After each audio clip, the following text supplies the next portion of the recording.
Welcome, everybody. We'll get started in just a few moments.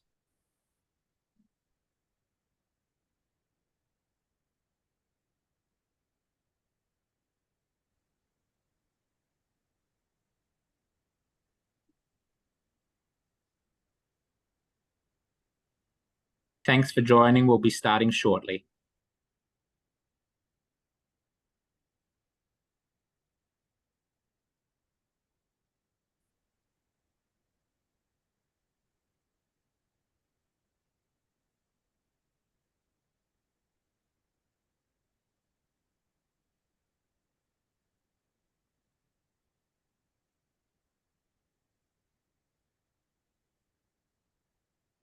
We're ready to begin. Thank you.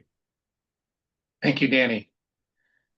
Good afternoon, everyone. I am Gary Torgo, Chair of Jewish Federations of North America, and along with Eric Fingerhut, our CEO, we are pleased to welcome you today to today's webinar with our special guest, retired IDF Colonel Miri Eisen. Miri is an internationally recognized expert on intelligence, security, and the geopolitics of the Middle East, and we are very much looking forward to hearing Colonel Eisen's thoughts on the current situation in Israel. Today's webinar is part of our continuing effort to assist federations and our local communities in all of your efforts to keep everyone informed about the rapidly changing events in Israel. Today, unfortunately, marks day 683 of captivity for our beloved hostages, and of course, we continue to hope and pray for their release as soon as possible.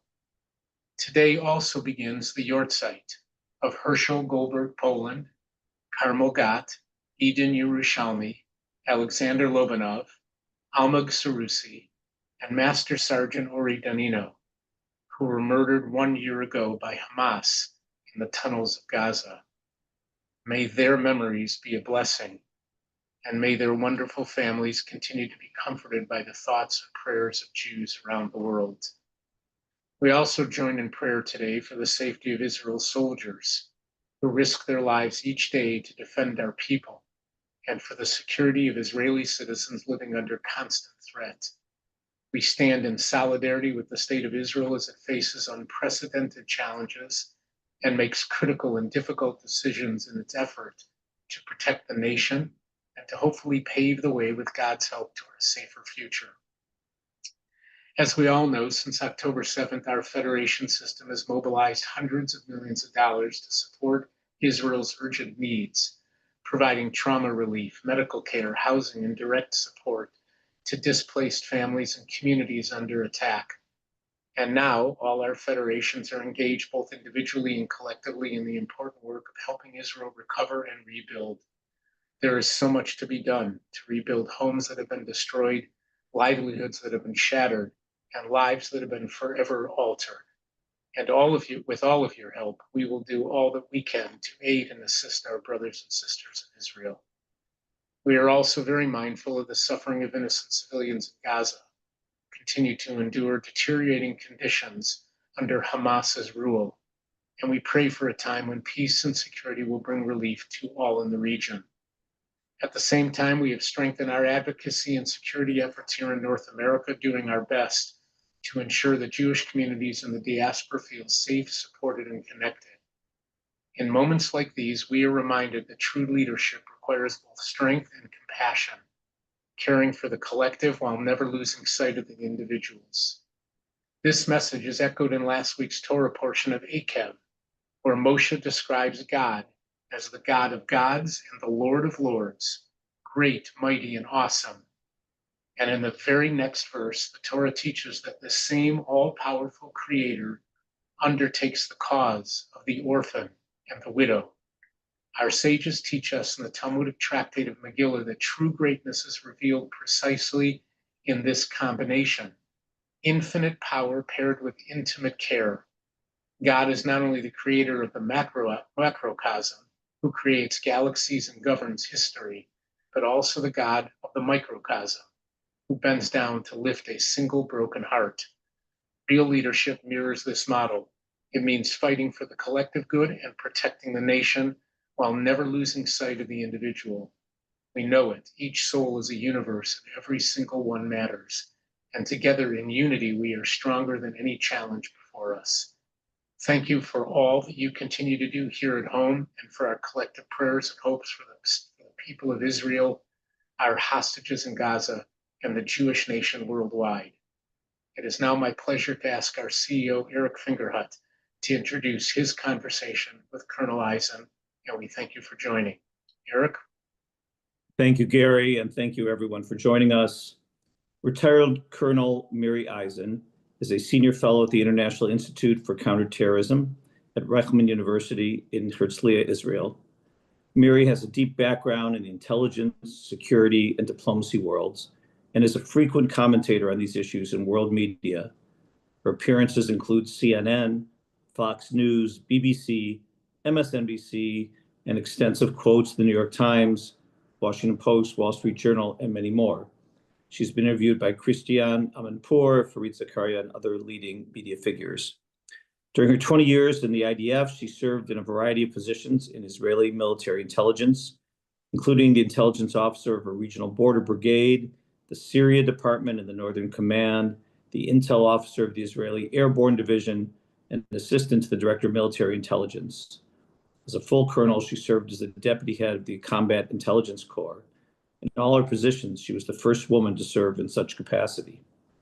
After retiring from the military, Miri Eisen served as the Israeli government spokesperson during the Second Lebanon War in 2006, and as an international press secretary to Prime Minister Ehud Olmert, including during the Annapolis Conference in November 2007. After retiring from official duties, Miri has continued to teach at Reichman University, at Tel Aviv University, and lecture worldwide. She is a founding member of the Deborah Forum, which is Women in National Security, Cyberwell to combat online anti-Semitism, ALMA, a research center in the Galilee, and is the chair of the Taub Center for Social Policy Studies in Israel, with whom we have the privilege of working very closely. Miri is married to Gilad and the proud mother of 3 adult children. Miri, thank you for joining us. I'll tell my audience that you said I should call you Miri, so they won't think I'm being disrespectful to you. And thank you so much for joining us. Let me just jump right in. This audience follows the news. We get updates, but it's very hard to know what's really happening right now with negotiations about the hostages for a potential ceasefire. We understand the government has to make certain statements because of the negotiating posture. We understand the same of Hamas, the media. We're never sure exactly what we should believe. Can you give us your assessment of what's actually happening right now? So thank you, first of all, so much for both inviting me and for this important audience that's stepping in. When I'm talking to people who are following this war, and they've been following it for 22 months, but they've also been following Israel. This isn't something that just started October 7th, 22 months ago. When I talk about the hostages, when I talk about negotiations, because I'm going to try to take this building blocks and take them apart. There is a war. I'm saying something not to be cute about it. I'm in Israel. And for 22 months, we're in a war. And for 22 months in Israel, the war is not just against Hamas and the Gaza Strip, it's against Hamas and the Gaza Strip and the hostages, and it's still continuously against both Hamas and other terror organizations in Judea and Samaria. It's still continuing against Hezbollah. For my audience out there, that's not over yet. We still, almost every single day, are attacking different Hezbollah capabilities in Lebanon. There's something going on in Syria, to say the least. We attacked in Yemen the other day, and I just want to say that I hope there won't be a siren, because the day before yesterday, in the early afternoon, there I was in my house, a regular, like as if we're used to sirens. And I'm saying that because we're very focused on talking right now about Gaza, hostages, Hamas, but for Israelis and for the government, and this isn't about good, bad, right, wrong, what our positions are. This is a multi-front war. And when you're looking both at Hamas and the Gaza Strip, you're not just looking at the Gaza Strip and the hostages. It has additional ramifications. And I put that out there right now, because inside Israel right now, we have a very broad consensus. And when I say broad, it's 60 to 70%, not 80 to 90%. And numbers do matter, of people who say, end the war, bring back the hostages. Now, you can say that's an absolute number, over 50%. But as we understand, inside both politics and ideas, there's a large number of Israelis, less than half, but a large number, they're not saying don't end the war, but they're saying end the war in a different way. And that's where we are today. We have a government, and the prime minister a week ago, last Sunday, for me as an Israeli for the first time, stood up and talked to me in Hebrew, to all of you in English. It was not the exact same thing, and that's also interesting, to give what the vision is, if I can call it that, about the Gaza Strip. And that's where we are. This government is stating clearly, we are going to take over all of the Gaza Strip. Take note, I did not say occupy or conquer. Take over all of the Gaza Strip so that we can eliminate the Hamas capabilities and release all the hostages. He did not say the word live hostages or dead hostages. He said to release all of the hostages. He didn't say the word occupy and stay there. He said to take it over.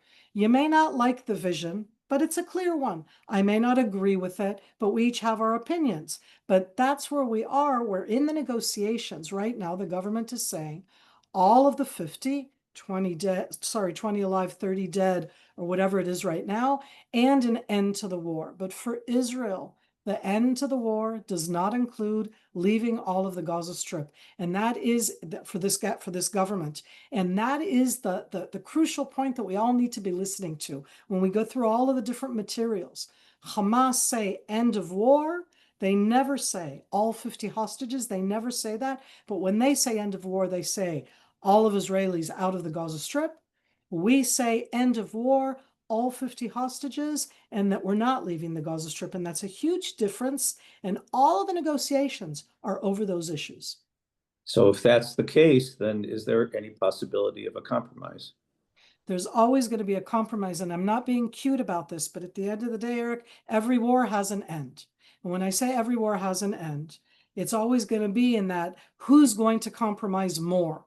Who's going to blink more?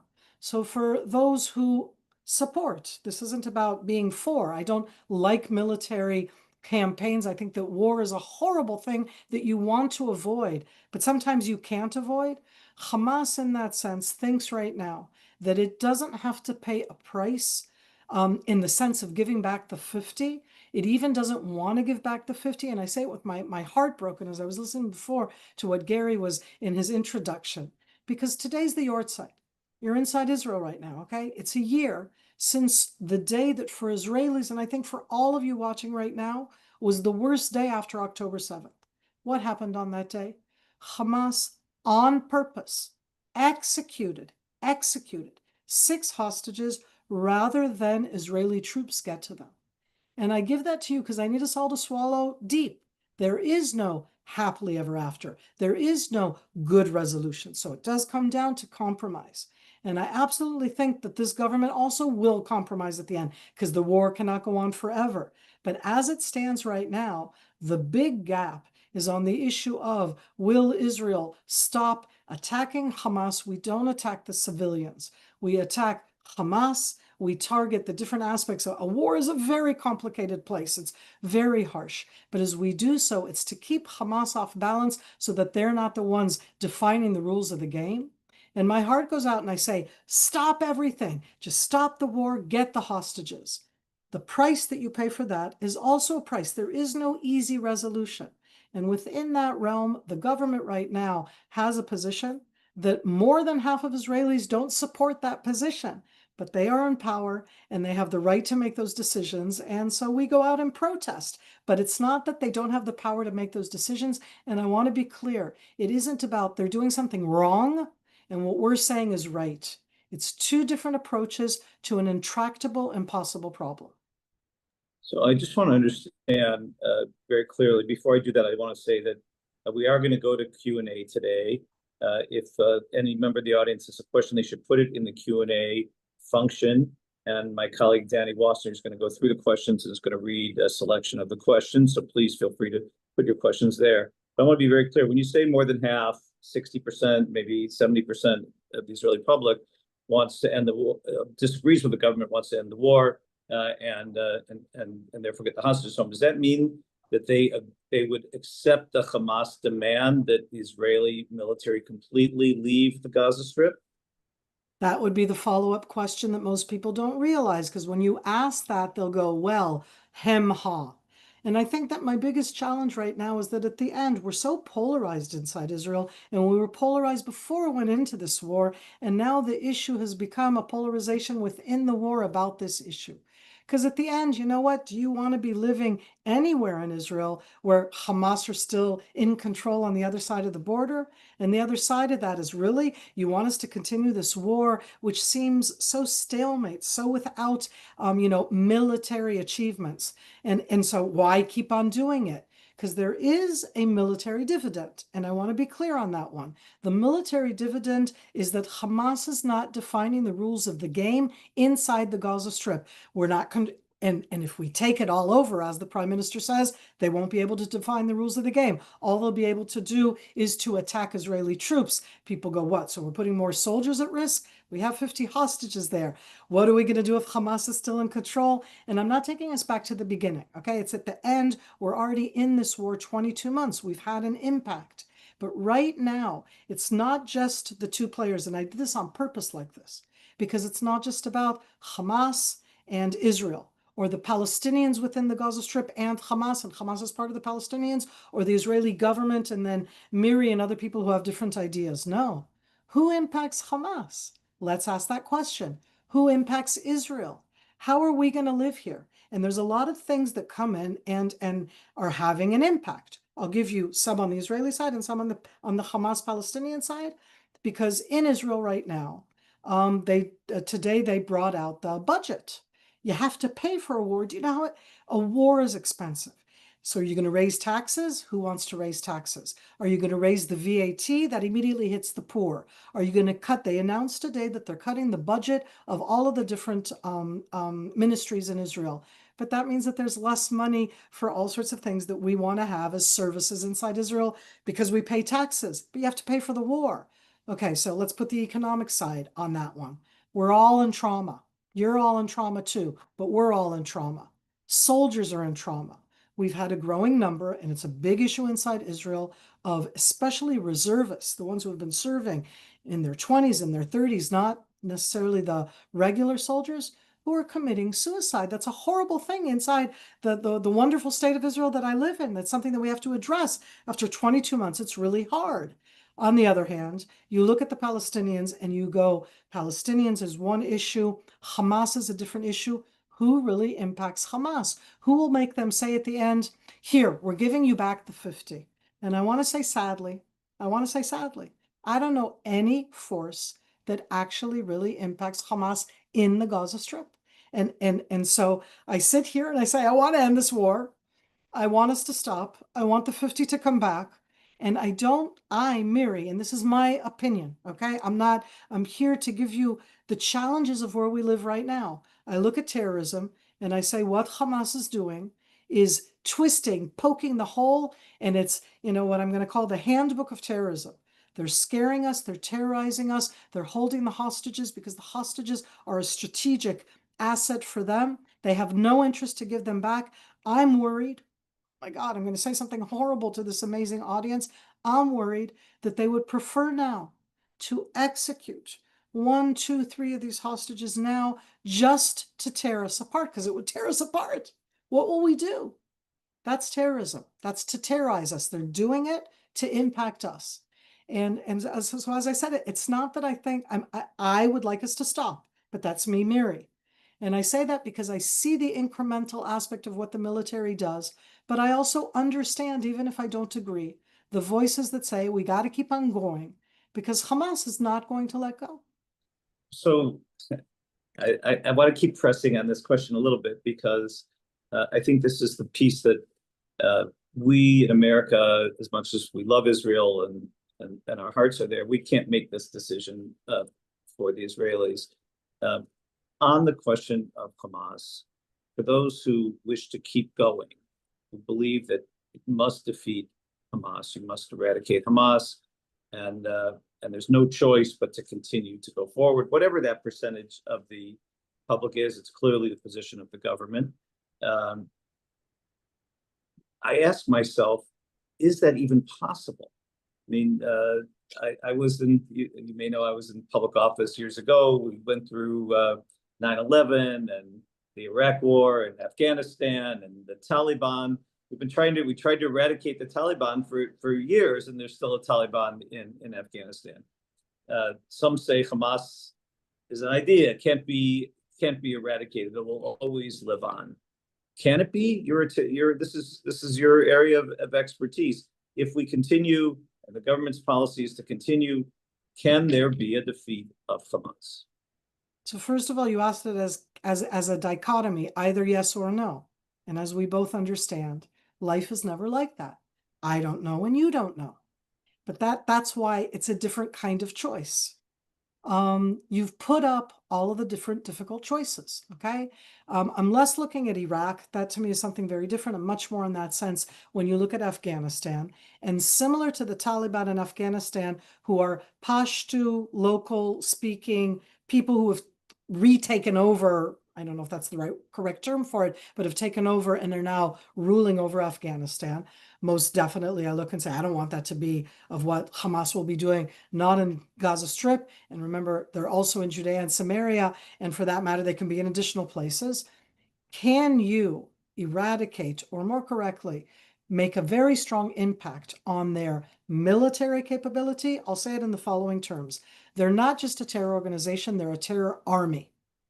And we had a very strong impact on Hezbollah, a terror army. And we're not managing to do that same kind of impact on Hamas, the terror army. And it has to do with the two different locations, the fact that the Gaza Strip in that sense is not an independent place. You don't have anybody responsible there. And I'm going to answer in the sense that, isn't it nice to be a terror organization? And I'm being very cynical right now. For those who don't realize my cynicism, I always have to call myself out, okay? Yay, I'm a terror organization. I can both do whatever I want as a terror army. I can build forces, have capabilities, train forces, do things that no military will do. And at the same time, I'm not held responsible. That's my problem right now. That in the last 22 months, what Hamas have achieved, not the Palestinian people, what Hamas has achieved is the legitimization of Hamas, that they're a legitimate force, that they're the ones who are both protecting and defending. And not only did they legitimize themselves, and here I'm going to call out to a large portion both mistakes that we've made when it comes to public diplomacy, but to me this has to do with the way the world looks at this. Because they look at this conflict as being against the Palestinians and not against Hamas, the terror organization, legitimizing what Hamas does, because yes, you can eradicate their military capabilities. You can never eradicate an ideology. What you can do is offer a different ideology. It's a challenge that we have right now of what's happening inside Syria. It's a challenge inside Lebanon. It's a challenge anywhere where we look out and go, yay, we want them to love us. And I right now want them to love themselves and for them to build something. They may hate me, but let them be about themselves. Hamas, at its essence and its ideology, is about destroying me. That's a very central part of their ideology. And it's not that necessarily the ideology of Palestinians per se. It certainly is of the Hamas. And I think that militarily you can do more. I want to be clear. I don't like the choice that the government made, but I'm not in the government. And I think it's a legitimate choice. That's what I'm trying to call out right now, because we're so critical, and I'll go out and protest against the government, but I don't want to do a double negative. I do think that these are choices out there in an impossible situation. And one of the ways that you impact a terror organization is not by talk, it's by action. And when Israel went into action, March, April, May, when we chose to go back into fighting in the Gaza Strip after that ceasefire of January, February, that made Hamas not be the ones to define the rules of the game. Having said that, Hamas hold their strategic asset, which is the 50 hostages. That's their asset. And they're not going to let that go unless we pay a very heavy price, which I would prefer to pay. But that again, I'm not the prime minister. I'm not in the cabinet. I could talk a lot about the lack of diversity inside the cabinet, but at the end, it's legit and it's there and it's making the decisions. And they have made three other hostage agreements that involved compromise and temporary ceasefires. And so right now they're doing that again in that sense that Hamas, I mean, again, it's like it's as if equivalent. I want to say to all of the audience, okay, it's like we're not that bad, okay? Who can be protesting against the government for a variety of reasons, okay? Again, I say it in that way because I don't protest over the issues specifically of how the war is run. I'm part of the, the IDF in that sense. It's been such an important part of my life. It's very challenging. I don't think that's me because it'll be a Hollywood movie, right? You could do an alternative reality and say what a different government would have done. We don't have that choice. It's this government. These are the choices that were made. It's the military that are enacting these different choices. And on the other side is Hamas. And I feel that we, in our own ways, have almost legitimized Hamas because we're putting them on the equal ground. And that equal ground is both in Israel. When I look at it and I say, okay, we need to do what they want. Why do we have to? They're a terror organization. They are holding all of us hostage. And on the other side is I need to get those 50 people back as part of me, the state of Israel, which means I have to compromise with a terror organization. And that needs to be called out all the time. I'm not compromising with the Palestinians. I'm compromising with the terror organization. And yes, we need to do so. But let me tell you, that's not something easy. And you need to do it with the whole, not just with Hamas, Gaza Strip. This is making a statement to me, to much broader than just what's happening in the Gaza Strip. It impacts the Judea and Samaria. It's like we could talk about what's happening with the Arab citizens inside Israel. My heart goes out. The last 22 months for them have been impossible. They are in an impossible place because when I'm Israeli now, and I live inside Israel, and all of our audience has been here, and I hope that many of you have been here in the last 22 months, and if not, come. Our abnormal normal is odd. But in Israel right now, even me, I'll walk down the street and hear Arabic, and I react differently than the way I did before October 7th. They're citizens of the state of Israel. They're part of who we are. So, and I give that complexity because the nuances here is that we're polarized within. We need to face that. We need to end the war to a certain degree to be able to face the domestic challenges. We're not going to have money at the end. And let's just add into it that the relationship, Israel, the US, Israel, Europe, it's like that's part of our assets and our security assets and our national security assets. And all of that at the end, it's like if the entire world is saying you have to end the war, our ignoring the entire world, that's going to be part of the compromises. Okay, as I said, it's like we're going to be an ostracized people that aren't going to be able to go anywhere. And so at the end, we're going to compromise. I hope before it gets worse than it is. We have a lot of questions. I'm going to get to them. I'm going to ask you one last question, and then we'll turn to our Q&A. A couple of weeks ago, the only thing we would have been talking about on these webinars was the humanitarian aid crisis, the food crisis. Now, we know there was a surge of aid. We know there were lots of efforts. Does that mean it's working, that people are getting the food they need? Is that problem been, I don't want to say solved, because nothing ever seems to get solved permanently in this situation, but is that problem ameliorated such that now really the focus can be on the negotiations over the hostages? I want to give a really definitive answer in this sense, yes. And I want to say additionally, meaning that Israel made decisions in March, in April, in May, and I think that those were bad. I'm even going to say in that sense, bad decisions, but that's again, it's different approaches because it definitely impacted all sorts. But at the end, I think that it was worse in the way that it impacted both us as Israelis, let alone the world. They have allowed in lots and lots of aid that was not allowed in. I want to be very clear. Aid was always allowed in to the southern areas that have been the safe areas for a very long time. And in January, February of 2025, when the exchanges were done for the women soldiers and for the additional men that were let out at the time, when those exchanges were done, part of the agreement was that people who had moved from the north to the south of the Gaza Strip were allowed to go back to the north. The north, for Israel, is an active military zone. And we said, you need food, you need assistance, no problem, go to the areas in the south. That is what I call a national security big zoom out answer. Because if somebody just went home, they don't want to go back down south. And we did not allow the humanitarian stops that you have to do in the fighting to enable food and assistance to get into the north. And that's where you had hunger. And it's absolutely hunger. Don't let anybody say there's no hunger or starvation. But I think that everything was built in a way that it's hard to see. In the last 3 weeks, Israel, the international community, day-to-day basis, have been plugging the north because the south was always getting. And so, yes, that specific event, God, I can't call it that. It's horrible. That specific stage is over.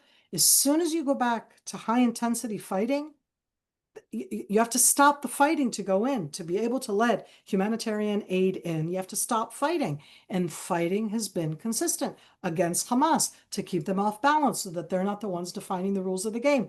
Because when we don't fight, then they get stronger. And again, there's no easy way out of this horrible situation that we're in. So I gave a long answer to that one, but to me, it's a very important one. No, it's a very clear, you actually gave us a very clear answer. Thank you. I'm going to invite my colleague, Donnie Wassner, to join us in this conversation.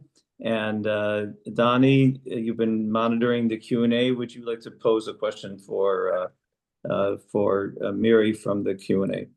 Sure. So we actually got a lot of questions. What I'm going to try and do is group a few of them together that summarize topics that have been raised a number of times. I'd like to start with this one. Much of the international media coverage focuses on, sorry, just speak for a moment. Focuses on Palestinian suffering. How does Israel want its story told?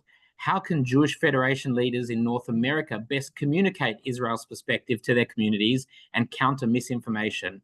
What are the main points that we need to be emphasizing? Wow, thank you for the question. And it's one for every single person listening right now. And the first thing is let's all be human beings, because that's what we are. And I say that because when it comes to Israel, when it comes to talking about this war, it's so polarizing that most of us say we need to know more facts. We need to give more information, in Hebrew, hasbara, to give more. And I'm saying it's about the heart. The first thing to all of us, we're allowed to have a heart. My heart is broken by this war. It's broken by the idea that we're killing innocent people, because we never target the innocent people, but let's be clear, we've killed them. And so I say that empathy of my being able to say, war is a terrible thing for everybody, for the children in the Gaza Strip. And then we immediately feel like that. And for the children in Israel, I'm like, war is terrible and it's worse in the Gaza Strip. We have more protection because our government built protection for us. And we have safe rooms and we have a government and they have Hamas. And if I can show empathy of some sort for the suffering on the other side, I'm opening up a conversation which is difficult, but it adds in more quality. And the second aspect is not the rebuttal. And I say that because everything is so polarizing. I've been in the States a lot. I've been to some of your federations. I do a lot of these different type of webinars, but I just got back last week from the States after 2.5 weeks on a private one. I wasn't meeting all of you. And I said that because I was meeting my family. And I say that because I was meeting every single one of you, I was all over the place, meeting a lot of family, meeting my wonderful cousins and aunts and uncles and whatever, and Jews who are so challenged by the conversation that they can't have. And I say that, I breathe in deep. And the first thing I say in that sense is that war is terrible. And then I don't do any buts. As soon as we start with the buts, you're not having a conversation. War is terrible. And I talk, what do we want? Okay. Are we here? I separate between Hamas and Palestinians. To me, that aspect of the suffering of the human beings in that sense is it's really important to constantly separate between Hamas, the terror organization, and between Palestinians.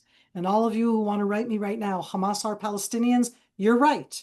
Do the distinction between Hamas, the terror organization, and Palestinians. There's victims, and it's not just they have victims and we have victims too. As I always say, it's not about the rebuttal. It's about having a conversation. We need to get back in the room. The biggest challenge right now is still with the very progressive audiences who won't talk to us at all.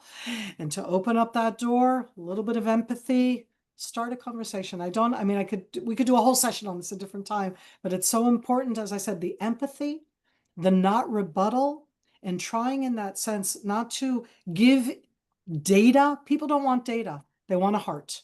And I say that because, and especially in the younger generation, tell a personal story. Okay. To me, that's what works the best. I highly recommend following. There's a lovely woman, Joanna Landau. Look her up afterwards. She has really good talking points that I think are really important for people in the United States right now. Do you find that there's empathy in return for the plight of the hostages? In personal conversations. In personal conversations. This isn't about me, Miri, talking right now on CNN. But I try to make everything personal. When people say Israel, and I say, you're talking about me.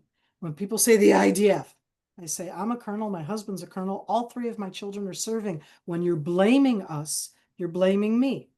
And I do that in that sense that I don't do that. Do you think that I would go and on purpose starve people? Do you think that I on purpose would target children? It's to put back the personal into the room. It's to make us human beings again. We've been, if I said that before, Hamas, their biggest success is in legitimizing themselves. The biggest 22 months failure is how much we have been even more dehumanized, because we already were before, but this war has taken it really on steroids to a different level. Thank you. So the next question is, what is your reaction to those countries like Canada, the UK, and France who claim they will soon recognize a Palestinian state? Is this a smart move on their parts? It's a great geopolitical question. I'm not going to go to smart or not smart. It has to do, every country makes those decisions based on their own domestic politics. This isn't just about their broader ones. And the world today, in that sense, looks, and here again, I want to separate between the fact that Canada, by the way, all of those countries view Hamas and have Hamas on their terror organization list. And for many years, they've always viewed the Palestinian issue as something that should end with Palestinian state. So I want to continue and say that if they're keeping Hamas as a terror organization and they're going to recognize a Palestinian state, it's a statement more than an actual act. It will have a lot of ramifications, but for right now, what I want to focus on is that everybody will continue to delegitimize Hamas, because it isn't over yet. And that legitimizing of Hamas, of them being the equivalent and of them ruling in the future over the Gaza Strip, and I'm like, that means that we are allowing that organization that you call terrorists to rule over an area, and what they're calling is for our annihilation. Yay, let's establish a state that's calling for my annihilation. I've always supported the idea of me, Miri, and Israel not being the ruler over another people. And it doesn't matter if it's the Gaza Strip or if it's in Judea and Samaria and the West Bank. And I say that because I don't want, I think that's, I can understand how hard that is. And I'm saying that within a country, discrimination is one thing, ruling over people is others. So these countries that are recognizing it, just go out, write them and say, you want to recognize Palestine? Fine. Are you saying you want Hamas, who calls for Israel's destruction, to be the one ruling there? Because I'm not going to help establish a state that Hamas is going to rule over. And I don't want them to think that I need them to make that distinction that they're not making right now. So maybe I'm obsessed today with this question, but you said they leave, okay, so they leave Hamas on a list of terrorist nations, but if they're not taking steps to take them, to help them move out of power or to release the hostages, to lay down arms, then it's a piece of paper, right? It's nothing but a piece of paper. And I am curious, again, in your expertise in counterterrorism and geopolitics, I think it might have been earlier in this conversation that you said something along the lines of, it doesn't feel like anybody has any impact on Hamas. How is that possible? I mean, you've got Egypt there, you've got Qatar where they're negotiating, even the most powerful nation in the world, the United States of America, is de facto negotiating with this terrorist organization. Israel sends the top minister, Ron Dermer is the Minister of Strategic Affairs, top advisor of the Prime Minister, is sent to negotiate with them. We're negotiating with a terrorist entity.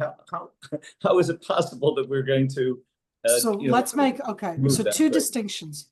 One thing is that somebody does impact Hamas, and I'm totally agreeing with you.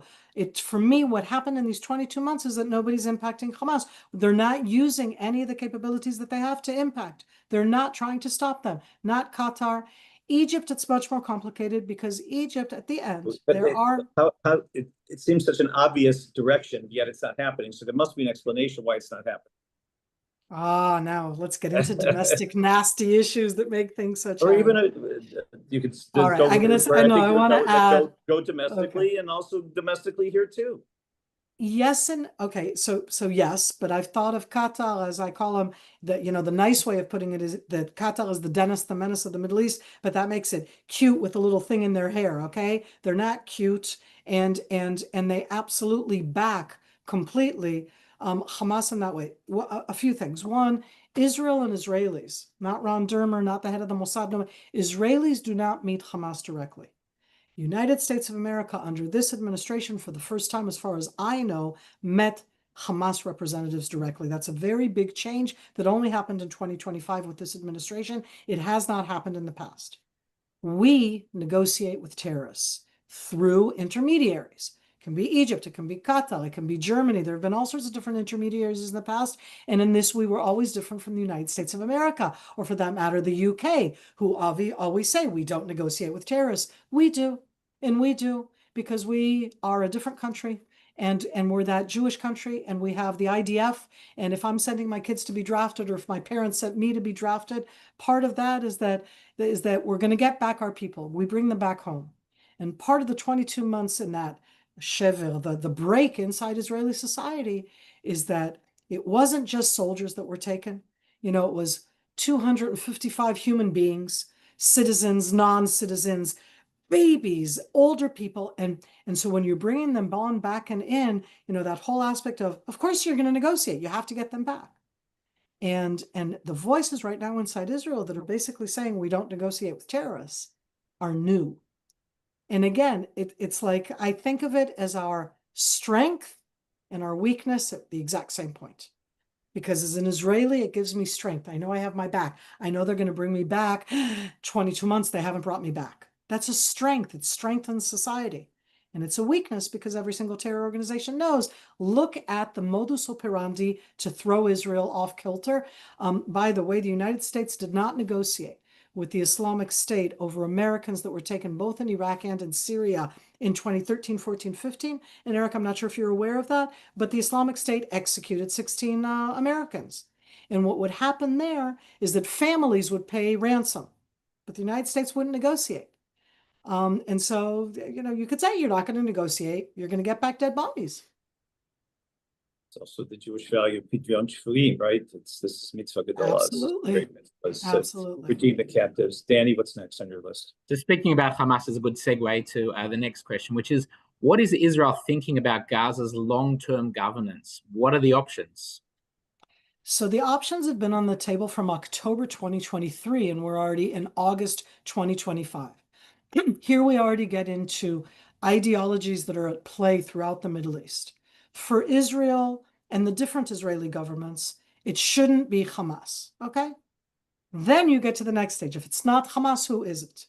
Is it the Palestinian Authority that's in the West Bank? And I say West Bank because they rule over the Palestinian arena of the West Bank inside that area of Judea and Samaria. And for many Israelis, and absolutely for this government, they won't let the Palestinian Authority, which is viewed as being a failure in the areas that they rule on the West Bank, and they're not going to let them be the ones who take over the Gaza Strip. So then who else? Do you invent something new? And on that one, there are a lot of different ideas, and there are lots of backers who would give money and capabilities as long as the people that would be at the forefront would be Palestinian. Meaning, when I hear prominent politicians, I'm not a politician for those who didn't understand until now in the conversation, I'm so not, but there are lots of different leaders inside Israel right now who say it should be Egypt. I'd love to bring you all to classes that I teach, okay? The Gaza Strip was never part of Egypt. It was ruled militarily by Egypt with a separate border. They never annexed it. They never wanted it. They hated it in its own way. We relieved them of the Gaza Strip in 1967. And I say that because when people say it's about Egypt, yeah, they share a border, but they don't want it. So Egypt is willing to help Palestinians there. Qatar, UAE, Bahrain, Turkey for that matter, they're all going to be, Jordan would be willing to help whatever would be there as long as it would be a Palestinian rule. For all those who think that you can bring in an outer force that would be the one to rule it, it would be massacred. Okay, it would be Afghanistan. It would be, to that sense, you could look at what would happen very quickly, but there are a lot of possibilities. The only way you can get to them is by ending the war. And to end the war, you have to destroy Hamas. And if you don't destroy Hamas and they're there, you need somebody who can come in instead. Hamas have said that they're willing not to rule. They're not willing to disarm. That's the terror army as opposed to the leadership. Even though it sounds similar to what's happening with Hezbollah inside Lebanon, it's exactly that challenge that when Israel left all the Gaza Strip in 2005 and left it to the Palestinian Authority in 2007, that's when Hamas took over from the Palestinian Authority. And to go back to the Palestinian Authority in the Gaza Strip, I don't see that working. That means you have to build something new. Yay. Well, isn't that something happy to look forward to? But there are lots of options like that on the table. Well, retired Colonel Miri Eisen, we greatly appreciate your expertise. I'm gonna not hold you to a prediction, but I am gonna make the last question to be back to where we started at the very beginning. We're following the news. We understand, I think, as you said, this is a very legitimate, understandable strategy of the government that when they apply additional military pressure on Hamas, that seems to have led in the past to the hostage release deals. Clearly, there is a declaration that there's intended to be additional military pressure here, and the assumption is that's what's leading negotiations. How do you think this is going to come out? So I'm going to give the following predictions, and I'm very wary. We're after 22 months of war. I think that we're already towards the end. I don't think it's over next week. I want to hope that it'll be over by the end of the 2 years. But that end of war, as I said, is the compromise that I don't know to give you what that compromise will be, but it's going to be a compromise. And for all of our viewers in that sense, compromises feel really bad. And the compromise means that it's a question of how you sell the compromise. All of us want a happily ever after. It's not going to be a happily ever after. It's going to be both the release of an enormous amount of Palestinian hardcore terrorists and not just Palestinian from Israeli jails. It's going to be Israeli troops getting out of the main areas of the Gaza Strip, even if it's not completely out to the outer line of like October 7th, 2023. And those are things that are not easy to swallow. It will be with some kind of Hamas presence there, because if we don't go in and take it all over, that will continue. I don't know what that compromise looks like, but I think that domestically inside Israel, the challenge of all of the fronts, together with what it does to us economically, with what it does to us socially, I think that we're already towards the end of this war. And I breathe in deep and say, 50 hostages, come home. Please come home 20 alive, because we need that for who we are as a country. That unwritten contract inside our country that has been so important in our 77 years of existence. Well, we join you in praying also that they'll come home soon. Miri, thank you for your service to the state of Israel, to the Jewish people. Thank you for being an effective voice in the world, because everyone who's on this call has experienced how difficult it is to explain and to speak about the dilemmas of the Jewish people in the state of Israel today, and you do it so effectively. Thank you for your work at the Taub Center, which we have the privilege of working with, and for teaching at Reichman and all that you do. And we look forward to having you with us again. And I thank everyone for taking the time once again to listen and to learn. These videos are recorded, and you continue to receive additional briefings and information about speakers we can bring to your communities. Anything we can do to be supportive as you work in your communities to help people understand the developments in Israel. Thank you all for joining.